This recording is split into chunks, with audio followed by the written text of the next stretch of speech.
Hey, everybody. Before we get to this episode of the Family Movie Night podcast, where we're talking about Home Alone, I realized that we forgot to mention one of the most important aspects of this podcast, which is that we have a Facebook group for the parents at Community Christian. The whole reason we do this podcast is so that we can help support and encourage parents to raise their children to love Jesus and his way of life more than anything else.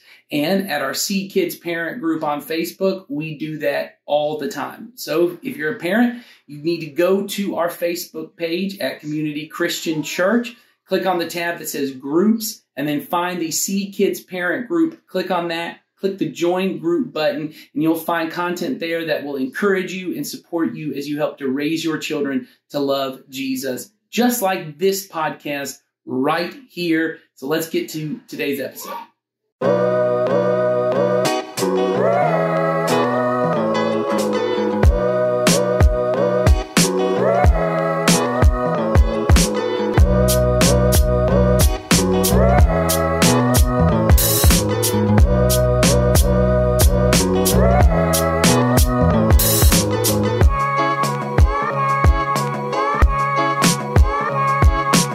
Well, welcome everybody to the second episode of the Family Movie Night podcast, where we want to help you have better conversations around the content that you consume. My name is Nathan, and I am here with my co-host, as always, the man with the hottest takes this side of the Mississippi, Mr. Ronald Donald Dorsey. How are you doing, Donnie? I'm doing good. Ready to get to chatting. Yeah, I think it's going to be a good one. You yourself at one point, a member of the Wet Bandits. A lot of people don't know that, but you were you more of a Joe Pesci or a Daniel Stern? I was definitely more of a Daniel Stern because, you know, it was a good idea, I thought, that just never panned out well. So That's right. Well, and of course, Donnie and I are joined here by the man shoveling snow outside, terrifying school children, Mr. Sawyer Hewlett. How are you doing, Sawyer? Doing good, man. Doing good. I realized just before we started rolling on this second episode that I had never said Sawyer's last name out loud before. Did I do all right, Sawyer? It's all good. It's such a weird last name. Like I very rarely correct people more than once because it's so unique. No one ever messes it up a second time. Like when I was in school, people would be like, Sawyer, Huelot, and it's like, nope, swing and a miss. But everyone's trying. Well, I like it. Well, very good. If this is your first time watching this podcast, which is very likely because this is only episode 2, what we do here is we are a part of the family ministry at Community Christian Church, and we want to partner with parents to help them raise their children to love Jesus and his way of life more than anything else. And we know that your relationship with your kids, the connection you have as a family, is key to that. And so we encourage every family at Community Christian to have a movie night once a month. But we know trying to sort through all the content that exists in our multiple streaming platform universe can be very difficult. And so Donnie, Sawyer, and I get together to kind of recommend a different movie every week that you could pick as your movie night movie, but not just that you guys would have a fun time watching a movie, but that you also would have meaningful conversations. And we want to help with that as well. The movie we're discussing today as we start a multi-week series on holiday movies is the Christmas classic 1990s Home Alone, directed by Chris Columbus. And I'm really excited to talk about this movie. Donnie, what is your first memory of the Home Alone franchise or this movie in particular? I think it's probably just the first thing I think of when I think of this movie, of course, is once Kevin's already alone and he does the whole hands on his face and the scream, because that's what I remember when I was growing up. It was the trademark moment in the movie. Yep. Yeah, I was born the year this movie came out. So for those of you who are either feeling old or think I'm really old, either one is fine. I fit right now in that perfect middle spot that some of you watching this think 1990, being born in the late 1900s, as it's being referred to me as. That makes me really old. Others of you are watching this and I sound like a baby to you, but that's okay because I'm not the youngest person on this podcast. Mr. Sawyer, what is your first memory of the Home Alone films? Yeah. So I will say I am also born in the 1990s, and so I slightly sympathize with that. But no, my first experience with this movie, gosh, I don't even remember the first time I watched it, but I know, growing up, my favorite scene was, obviously like near the end. When he's trying to escape and he grabs the tarantula and puts it on Marv's face and stuff like that. As an adult, my favorite scene is directly after that when they freak out and it's on Joe Pesci's stomach and Marv is like, "Don't move." And it's this really hilarious moment of like suspension and tension that the movie like just builds up really well. And then he smashes him with a crowbar and totally misses the spider. It's a great moment that I love, but yeah. So I do think what most people remember about this movie is the last, 20 minutes of the movie, with the pranks and kind of the famous breaking in sequence, which, by the way, the more you think about it, is more terrifying because by all accounts, these men up until this point have just been burglars who are breaking into people's homes when they're not there. But then they are so infuriated by this child who we later find is like 7 or 8. He's not very old. I mean, he's a small child. So infuriated. They want to break into his home when he's there to what? Yeah. Murder him? What is the end goal here for these guys? I watching it as an adult with a child, I'm like, this is terrifying. I don't understand. But that's the section everybody remembers. Kevin defending his home. But really most of the movie leading up to that is a comedy of a different sort, a kid at home alone, kind of exploring what it is to be an adult, growing up, learning that whole thing. So upon rewatch, we all rewatched this movie coming into it. What really stood out to you? I mean, this movie is 31 years old. And my general thing when showing movies to my kids is I try not to show movies that are that much older than before they were born, because the way I think about it is my oldest kid was born in 2011. So to watch a movie that came out 20 years before she was born was like when my dad was like, let's watch Rocky. Because that movie came out 20 years before I was born. And I was like, I don't know. Like, why are we watching The Graduate? Like, why is this a film we're watching? So, but how do you think this movie stands up for people who got young kids? How do you think this movie stands up for young kids? Donnie, what are your thoughts? Honestly, I think that the movie stands up pretty well because it's still a lot of the same themes that you encounter, like as far as like with parenting. I mean, you have the kid that, thinks that if the parents aren't around, that more fun can ensue when honestly, that's usually not the case. You got the other part of where everybody thinks they have everything all together, like they have everything perfectly planned out, but it basically is just a line of dominoes that one mistake and you forget a kid. Yeah, I think the movie is incredibly sympathetic for every character. Like if you're a little kid, so I watched this with my kids. This, by the way, is probably my children's favorite movie. I bet we've seen it 5 times in the last 2 years. Like we just watch it again and again and again. And when I told them, hey, I got to watch this for this thing I'm filming for the church, they were like, yes, they were so excited to watch this movie. And when we watch it every time, they are incredibly sympathetic towards Kevin, who I think of as very bratty at the beginning of the movie, but they're kind of like, everyone's kind of excluding him and picking on him. And so they're very sympathetic towards him. I'm incredibly sympathetic to these parents who are just trying to hold everything together as they take this massive trip. And this dad who does what for a living? He's paying for this entire trip to Paris. Yeah. I mean, what does this man do for a living? Any thoughts on that, Sawyer? Sawyer, what do you think this man is actually doing for a living? Yeah, this is definitely the typical John Hughes script where there's no explanation for how they make money. They just live in a really absurdly nice house and they do very nice things with no explanation. It happens in like Ferris Bueller and Breakfast Club. Ferris is talking about how he wanted a car and instead he got a computer in 1985 or whatever, and computers were $1,000 or whatever. It's a funny example. I do think there's credence though to the idea that, you know, the character of Kevin, we're introduced to him and he's used to living a life of luxury. And then he kind of gets sick of that is the thing. And it gets taken away from him. And the whole journey of the movie is him having to figure out, oh, this is how lucky I was. But yeah.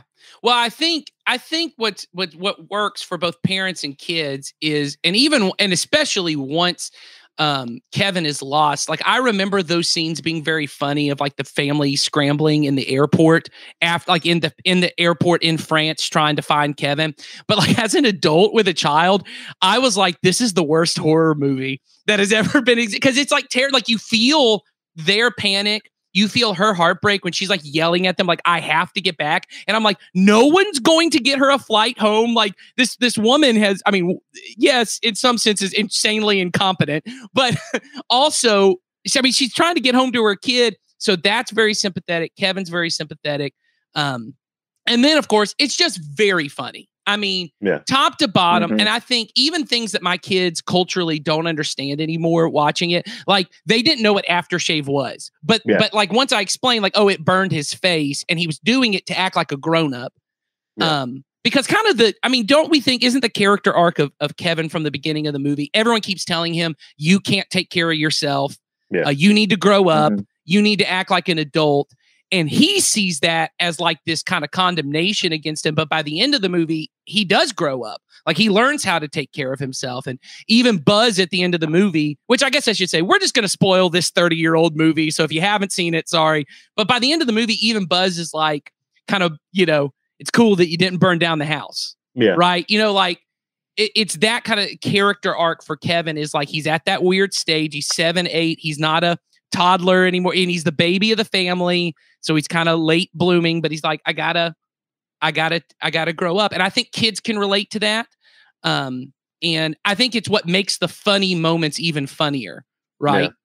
Yeah. Cause I know when my kids were, cause I did the same thing. My kids actually watched it with me, and it was interesting because like my son has watched it before, and before he thought it was kind of like scary-ish because of some of the moments. There's a lot of little moments in there where like for a young kid, like seeing, like when basically lighting in any certain way can make anything super creepy. And so they're like furnace, that exactly. Furnace. Yeah. It's like, what's wrong with this furnace? But like he understood it better this time. And it was funny to watch them as the movie progressed. Like they were cheering on Kevin. Like, and so when the bad guys were like getting like stuff would happen, they were like, yeah. Yes. I will say it doesn't matter what age you are.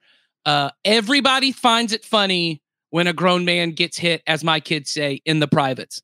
When a grown man, it doesn't matter what age you are, my kids will say, oh no, he just got hit in the privates. That's funny no matter what age you are. And this movie is aplenty. So let's now talk to what we really want to get to. I think all of us would say, I mean, we haven't said this, but I would say almost any age your kids could watch this. There's really not very much inappropriate in it. It's, even though Donnie mentioned like his kid kind of being scared, it's really not that scary. Like there's moments of it. I mean, my youngest watched this when she was 3. So I would say anybody can watch it. I think teenagers still probably enjoy it. So do we all agree this is pretty much an all ages thing? Yeah. Mm-hmm. Yeah. So, okay. Now we want to talk about, how do we talk about this movie and when we're watching it with the kids? And since this is the first episode, the way we kind of envision it is as things are happening in the movie, you get the benefit, especially the younger your kids are, of interpreting what's happening on screen, because they often don't understand basic plot elements. Like they understand the emotions. That has been my experience. I don't know if you're in the same place, Donnie, that my kids understand emotionally and intuitively, like the stakes, like this person's scared, this person's mad, but they don't often understand the why behind it. Does that work? Yeah, because I don't think they understand how to, like, they understand what's going on, but they don't understand how to explain it. Like they couldn't transcribe it into like a conversation and be like, hey, this is because such and such is happening. They just know that there's some dynamics that are happening that are causing them to feel like connected to the movie. And I think as parents, I spend a lot of my time in a movie, which is, I think, often is why parents sometimes get frustrated trying to watch a movie with their kids, because you spend a lot of the movie just explaining what's happening. Yeah. But we get a chance as parents to not just explain the plot mechanics of what is happening. Like my kids couldn't understand, why can't she just get on a plane and get back home? And I had to explain, well, peak demand, and this is how things worked in a pre-COVID time, that there weren't a lot of seats on planes, and you had to get back and explaining that. But explaining deeper things of, here's what I want you to think about when you watch this movie. Well, that's really key. And so the first thing we kind of thought about when we thought about this is, I think the number one thing, and Donnie was the one who brought this up. So Donnie, I want you to spend a little time talking about it. This idea of the mother doing anything she can. I mean, she is doing everything possible to get home to her kid who had treated her like dirt previously, right? Yeah. Had said, I wish I didn't have a family. I hate you. You're stupid. All the kind of things that just kids say, right? Yeah. I mean, all of us, at least in my house, someone tells me I'm the worst daddy ever, at least once a week. So I don't know what that says about me, but I'm the worst daddy ever at least once a week, which is great because I get to be number one. I'm just number one on the other side of the scale. So, right. In their mind, he says the worst thing you can say. I hate you. I wish you weren't my mom. I wish you weren't here. I wish you didn't have a family at all. And then this mom does whatever she can to get back. Donnie, what do you think as parents, and especially as disciples of Jesus who are trying to help our kids love Jesus, what kind of conversation should we be having with our kids about that?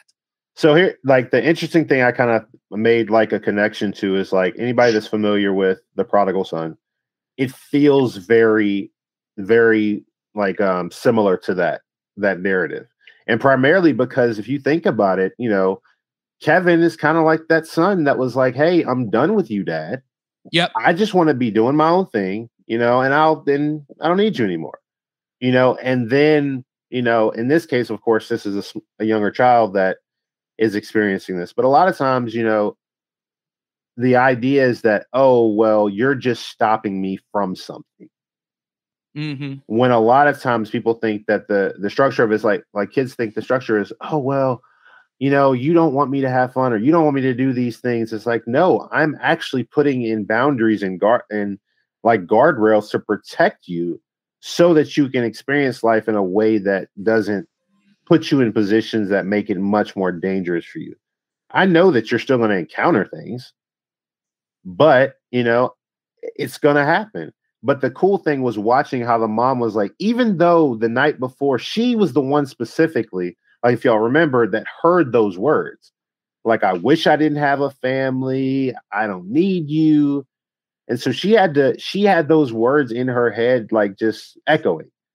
And then when she realizes the mistake that she's made, she doesn't even think about those things. Like, she doesn't go, oh, I don't care about that, Kevin. He said he didn't want me. I'm going to stay and I'm going to enjoy my trip. No, she was like, as quickly and as efficiently and whatever it took, she took all boundaries out of the way. She was like, look, I'm going to get to my son. Yeah. I'm not worried about what he said to me because I still love him, even though he said those hurtful and painful things to me.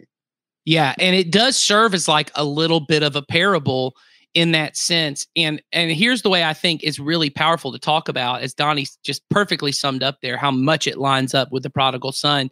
One, he gives us a chance as a parent to, and I would say start seeding it early in the movie. Like, when he says those things that are his mom, you just kind of react and be like, wow, that's a really mean thing to say to your mom, and you start kind of setting up this idea for them as, wow, that was like a mean thing to say. Oh God, I bet that really hurt her feelings. And then when she realizes and she starts doing anything, I got to say, that's exactly how mommy and daddy would be. If I ever got separated from you, I would do whatever it takes. And now I'm communicating to my kid how much I love them, right? That there is nothing you could ever do to me that if we weren't together, I would not move heaven and earth to get to you. And now this becomes not just a funny thing, but an emotional thing. At one point in the movie, I think it was when she's riding back with John Candy and she's putting up, like, my kids were laughing with her having to put up with the nonsense in the car. And one of my daughters was laughing and said, wow, she must really love Kevin to put up with that. Like, but she got the idea that, like, it's not just a plot mechanic. This is communicating a mother's love for her son.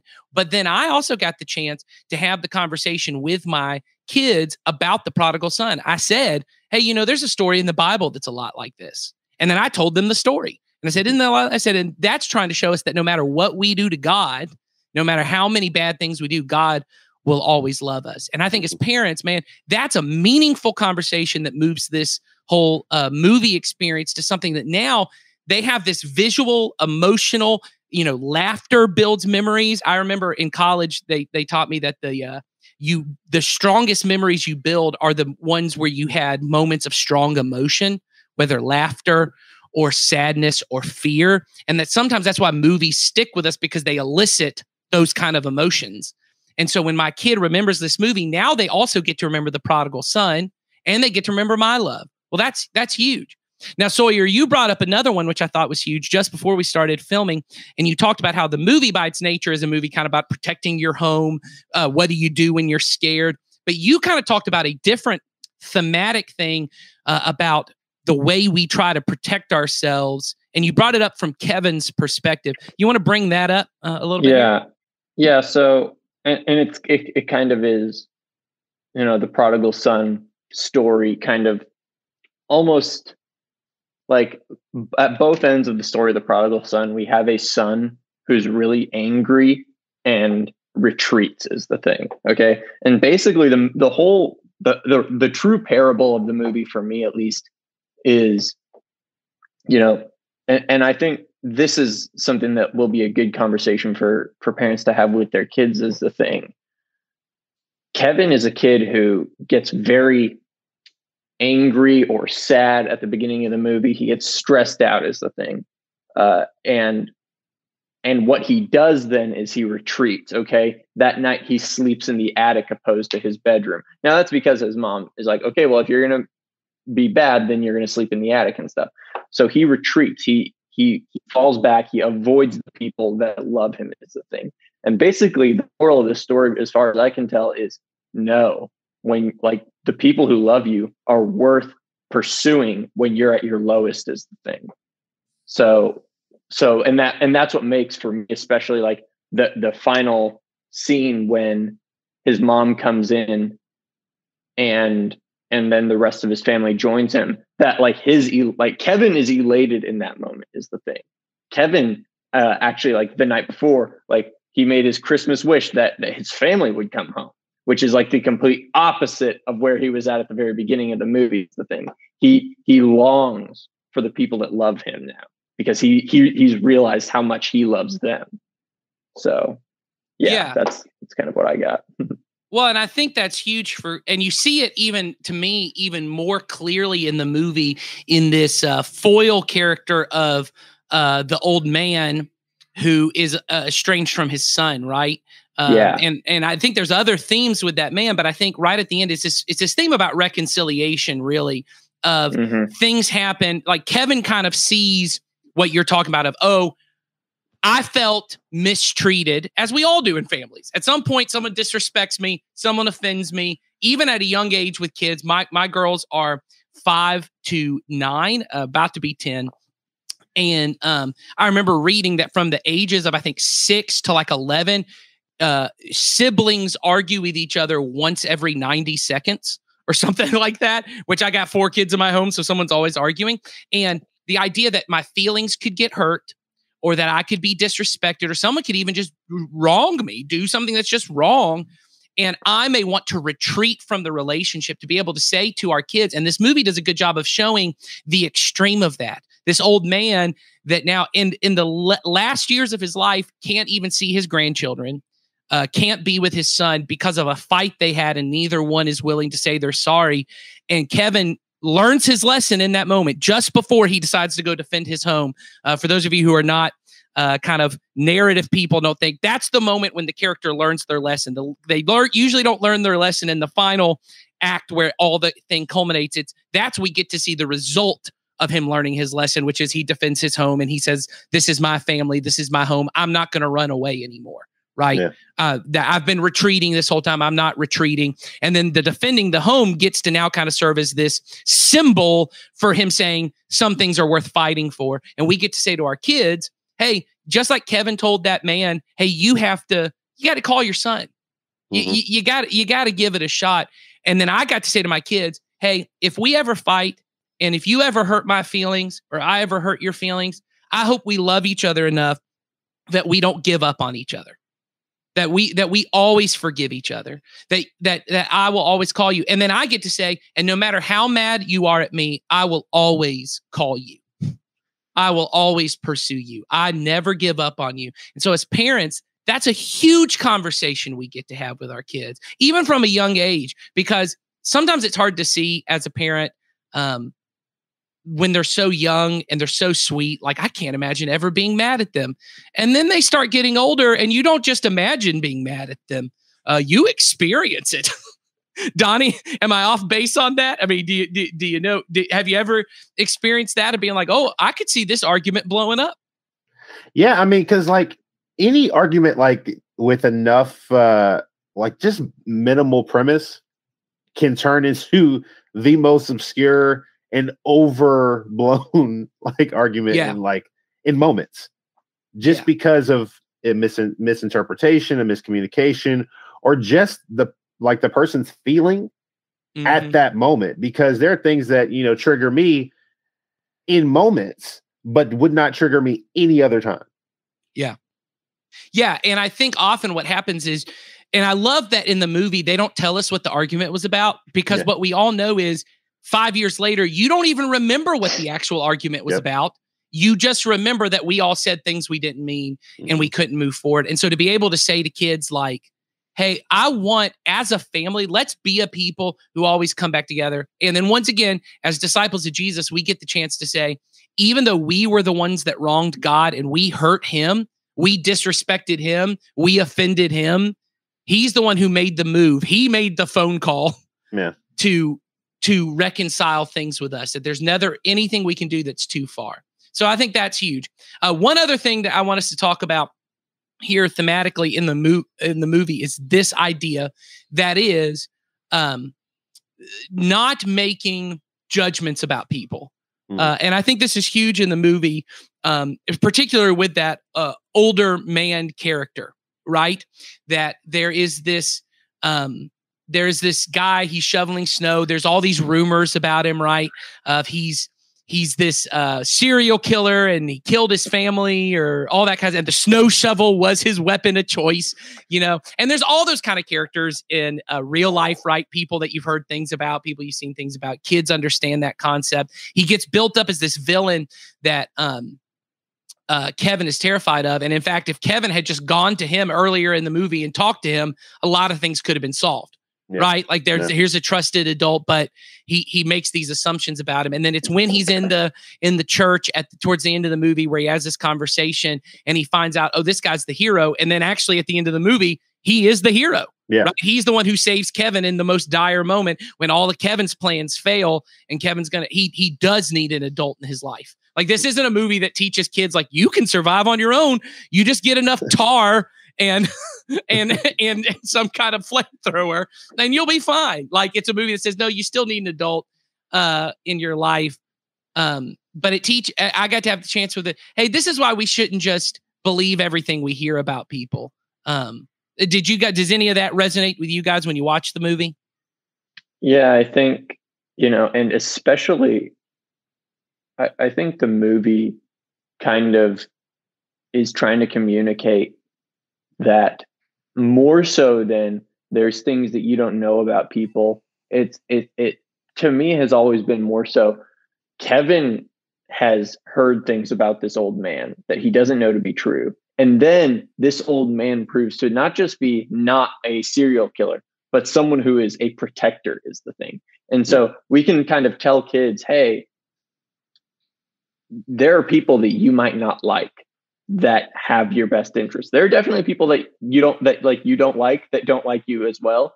But there are people that you don't like or that you might not know very well that love you is the thing. And I think this is a great opportunity for you to have a conversation with your kids about Jesus is the thing, because in a, kids struggle to understand the concept of having a relationship with Jesus is the thing. They're like, you can't see or hear Jesus. You don't feel Jesus. Like, I don't get what you mean. Okay. This is a great opportunity for you to have a conversation, I think, because this old man is so foreign and so abstract to Kevin. He's like, he only ever interacts with him through a window. Okay. And then the first time that he actually interacts with him, he's extremely kind. And so I think that's what I took away from the relationship with the old man, at least. Okay. Because I thought of something when we were talking about like the perceptions, like with the old man, but there were some throughout this, like I was thinking about this as throughout the story, if you're watching it, there are a lot of perception moves that they try to show you of how people quickly make observations and decide a narrative. Because if you look at it, like you've got, these bandits that come in, they're like, oh, well, this is what this is. And they underestimate this child of like their abilities. And I think sometimes as parents, we have this idea. Sometimes we go, oh, well, they're good at this thing, so this must be the thing. But sometimes it's not. Sometimes it's the idea that those things come about when they have an opportunity to, grow. And now I'm not saying, they need to be home alone to figure out these situations, That's obviously these dang millennials not leaving their kids home alone for weeks at a time. That's how my mama did it. But like, and there's also like, there's perceptions throughout the whole thing. Like every person you come across, there's different thoughts. Like, with the older brother, he's like, oh, well, you don't know you don't know anything. But it's like, a lot of times I think talking with children is like a good conversation to have with them would be like, hey, don't feel like just because other people say things that you may feel that are not capable of, that doesn't mean that you're not. That just may be their perception, and it doesn't mean that it's not possible. You have special abilities and talents that were given to you by God that may stand out amongst other things. And like I said, I'm not saying you have to be home alone in order for these things to be accomplished, but a lot of times, kids are seeing things and they're like, oh, well, such and such can do this. Yeah. And such can do this, but I can't. Well, maybe that may not be the talent that you were given. Maybe there's something else that your talents are going to be later used for. I think that's huge, Donnie, what you said. And I hadn't even made those connections until we're talking about it right now. But, the assumptions don't just go from Kevin to the older man. But you're right. The wet bandits assume something about Kevin. Kevin assumes something about his family, that they're just jerks, right? He keeps using that term all the time. They're jerks. They don't really care about me. As Sawyer said, they don't really have my best interest in heart. Right. And I was thinking when you were talking, Sawyer, that often is kids' approach to their parents, but also to like their teachers. And like people we want them to kind of let them build into them. Is anyone who tells me something I don't want to hear is someone who doesn't have my best interest at heart. But like sometimes that's what we have to hear. Like the mom wasn't wrong when she was like, you need to grow up. Yeah. Like he did need to grow up. And as Donnie said, it wasn't by staying at home, but like those kind of things. Kevin makes assumptions about them. People make assumptions about Kevin. And the movie is really about reconciling these kind of relationships, and that when I care more about a person than I do about what they do for me or what I assume about them, or what they've even done to me in the past, and I care more, and I'm willing to take those steps and get to know a person. Well, I think those are huge themes that we want to talk about. There's probably a lot more, and I want to say at the end of every episode, I think you maybe even heard it when we were all talking. The beauty of art, the beauty of film, is that all of us get something different from it. And so this is not to say that you have to talk to your kids about the things that Donnie and Sawyer and I have said. It's that you bring your personality to the movie. Like Sawyer got things out of it that I didn't get out of it. Donnie got things out of it that I didn't get out of it. But what I could do as someone who's having these conversations is to help my kids talk about things that really matter. That there's a way in every element of these movies to say, whether I'm saying, hey, that's a good thing that just happened and you should emulate that, or I'm saying, hey, that was a terrible decision, don't do that. I can lead them towards Jesus and his way of life. And that really is our responsibility as parents. And we want to help you do that here on our Family Movie Night podcast. So I think that is it for our conversation here about Home Alone. Sawyer, Donnie, thank you guys for joining us once again on this. And I hope all of you guys join us again right here next week as we talk about another holiday movie, or I'll say this, movies. I'll leave you with that as your little tease next week. I'm very excited about that. Looking forward to having the conversation then. See you guys then.